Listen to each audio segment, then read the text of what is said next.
What sparks a war? Land, power, revenge? Sure, but sometimes it's something a little dumber, like a pig, or a soccer game, or an ear in a jar. History is full of conflicts triggered not by grand strategy, but by accidents, misunderstandings, and outright absurdity. Today we're diving into 5 real wars and military standoffs that started for the weirdest reasons imaginable. These aren't myths. These are real moments when the tiniest spark, a misplaced animal, a botched call, or a petty insult ignited a powder keg. Welcome to Weird History Vault, where we unlock the secrets time forgot. And our first story? It starts with a pig and almost ends in a war between the US and Britain. The year is 1859. The location? San Juan Island, a patch of land between Vancouver and the mainland US. Both Britain and America claimed it, but they were peacefully coexisting until one pig ruined everything. An American farmer named Lyman Cutler found a pig rooting through his potato patch. He shot it dead. But the pig wasn't wild. It belonged to a British employee of the Hudson's Bay Company. That man demanded compensation. Cutler refused. Tempers flared. Soon, British warships were circling the island. The U.S. sent 60 soldiers under Captain George Pickett, who would later become infamous at Gettysburg. Both sides dug in. Muskets were loaded. Cannons aimed, all over one unlucky pig. For weeks, it looked like this absurd standoff might explode into a real war between two global powers. Cooler heads eventually prevailed. No one fired a shot. The only casualty? That poor pig. The pig war became a punchline in military history, but it's also a chilling reminder of how easily war can creep up from the dumbest places. And speaking of dumb, wait until you hear about the war that broke out over a soccer match. In 1969, 2 countries went to war over a soccer game. That's not a metaphor. That's history. El Salvador and Honduras had been locked in a tense standoff over land reform, immigration, and economic instability. But then came the World Cup qualifier between their national teams. The matches were brutal. Fans rioted. Players wept. When Honduras lost the final game, violence erupted in both countries. Salvadoran citizens were attacked.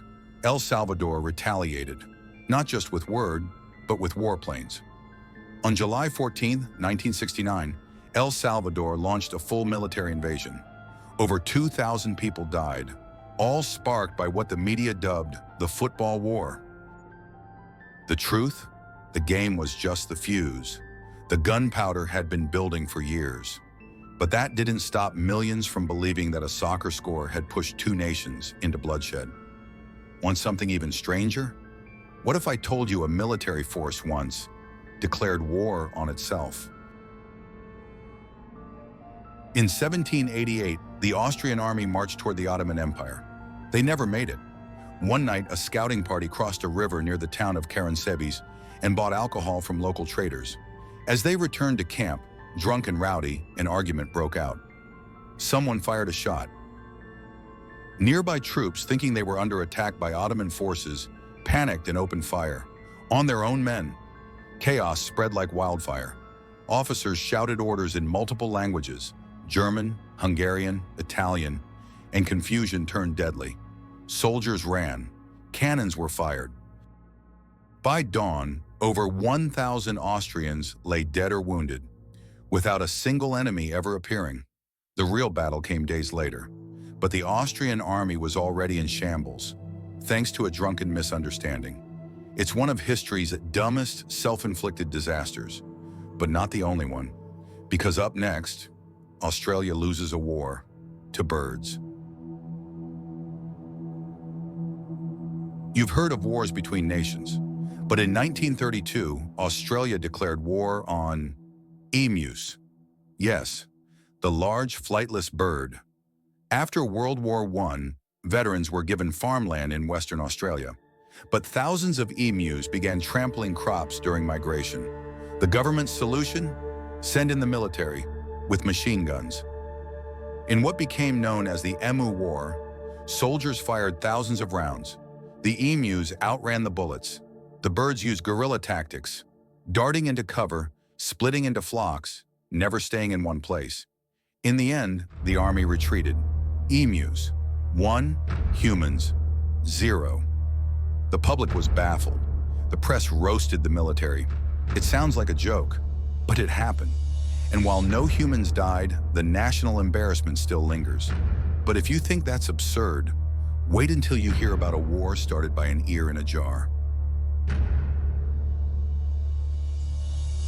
In 1731, British Captain Robert Jenkins was stopped by the Spanish Coast Guard while smuggling goods in the Caribbean.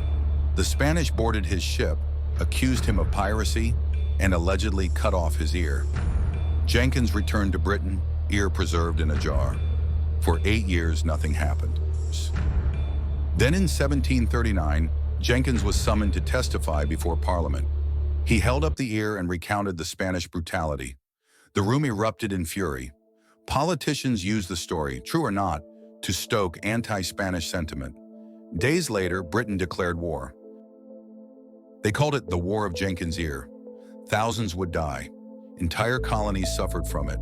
And it all began with one man's ear in a glass jar. Just another reminder that sometimes history doesn't march to the sound of reason, but to the rhythm of ridiculous. From pigs to soccer balls, from drunk soldiers to angry birds.